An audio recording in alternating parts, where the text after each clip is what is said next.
સવારના 11 વાગે સરસ મજાનું આપણું મોર્નિંગ થઈ ગયું હતું ને. આજ તો હવારમાં મને સ્વામી ઉપર થોડોક પ્રેમ આવી ગયો. મેં કીધું લાઈને એના હાટું થોડુંક જમવાનું બનાવીને લેતી જવાય છે. અત્યાર સુધી સ્વામીએ મારા હાથના વઘારેલા ભાત જ ખાધા, શાક રોટલા કોઈ દી નથી ખાધા. એટલે કીધું હાલો આજ સરસ મજાની શાક રોટલી બનાવી નાખી. અને બાયું રસોઈ ચાલુ કરે ને એટલે લહણ ફોલવામાં મને બહુ હાલ આવતો છે ને પછી મારા હાથમાં નકરી વાઈસ જ આવ્યા રાખે, જાતી જ નથી. મને તો ક્યારેક રસોઈ બનાવી પડે ને તોય હાલ આવતો છે. લગન થાય પછી મારું શું થાય? અને જે બાયુના લગન થઈ ગયા છે ને હવાર ઘરવાળાનું ટિફિન બનાવવું પડતું હશે ને એની વેદના હું સમજી શકું કે રોજ ઉઠીને હવારમાં ટિફિનમાં બનાવી શું દેવું. હવે ઘરમાં ખાલી રીંગણા પડ્યા એટલે આપણે તો સુધારીને સરસ મજાનું રીંગણાનું શાક વઘારી નાખ્યું. અને કઈ સાચું કહું, મારો 50% મગજ જ કામ કરે. પછી મને યાદ આવ્યું કરો મારા સ્વામી રીંગણા તો ખાતા જ નથી, હવે કામ કરવું? સબ્જીની ઉપાધિ એક બાજુ મૂકીને મેં કીધું પેલા હું રોટલા કરી નાખું, પછી બીજી સબ્જી હું બનાવીને એ પછી વિચારું. સાચું કહું, રોટલા બનાવવામાં તો મને બહુ હાલ આવતો. જો કે મને બધા કામમાં હાલ જ આવતો હોય, ખાલી મને વિડીયો બનાવવામાં જ મજા આવે. અને ગાઈસ આજે તમે મારી રોટલી જોઈ લે, આપણે સરસ મજાનો ભારતનો નકશો બનાવી નાખ્યો. હારે વાળા વિડીયો જોયો તો કે આ બાઈને કઈ આવડતું જ નથી. અરે અત્યારથી આટલી બધી હું ઉપાધિ કરી, જેથી હારે જાવ તેથી બધું જોયું જાય. પછી તો મસ્ત મજાની રોટલી બનાવી, સેવ ટમેટાનું શાક બનાવીને ટિફિન ભરીને આપણે તો ભાગવા માંડ્યા સલૂને જવા. અમીને કીધું આજે તો હું સ્પેશિયલ તમારા હાટું જમવાનું બનાવીને લઈ. મને કે મારા હાટું કાઈ નથી, તાર ખાવું તું ને એટલે લઈ આવી. પછી તો આપણે પ્રેમથી કહી દીધું હું ખાવ કે તમે ખાવ, હું ફેર પડે. રસ્તામાંથી છાસ ને પડીકા પાર્સલ કરાવીને સીધા સલૂને પહોંચી ગયા ને બે ગયા બપોરના રોટલા ખા. એ મસ્ત મજાનું ધોરાઈને આજ તો ગરમા ગરમ રોટલા ખાધા. અને સ્વામી મારા રોટલાની તારીફ નતા કરતા ને તો પરાણે કીધું એમ કે બહુ મસ્ત બનાવ્યા દીકરા. બરોબર ને ગાઈસ, 2 કલાક મહેનત કરીને આટલું સરસ જમવાનું બને, તારીફ તો કરવી જ પડે ને મારી.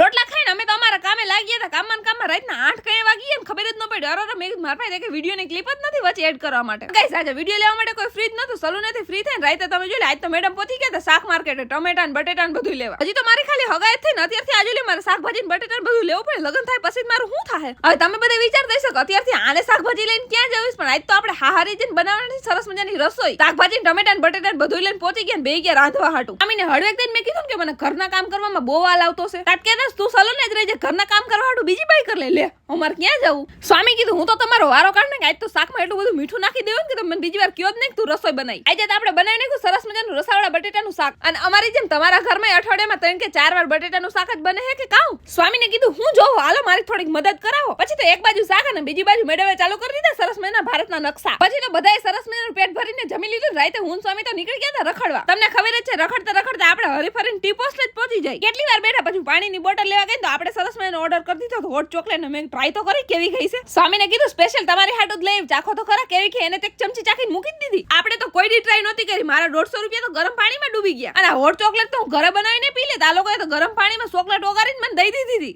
તઈ હું નાના છોકરાને સમજાવી દે. પછી તો સ્વામીને એના ફ્રેન્ડનો ફોન આવી ગયો ને એટલે હવે ટી પોસ્ટ મૂકીને સીધા પહોંચી ગયા ચાયવાલામાં મંગાવી લીધા ગરમા ગરમ ગાંઠિયા. આ નકરા ગાંઠિયા ખાઈને મને તો અપકે પડી ગયા હવે. હવે અહીંયા બેઠક ચાલુ કરી તો રાતના 1 વાગી ગયા. બહાર નીકળીને કીધું હાલો ઘર ભેગા થઈ જતા. છેલ્લે ગેમ રમી લીધી ને આમાં મારું પોપટ થઈ ગયું. કાંઈ નીકળું નહીં. ઘરે જઈને સુઈ જાય. મળીએ કાલના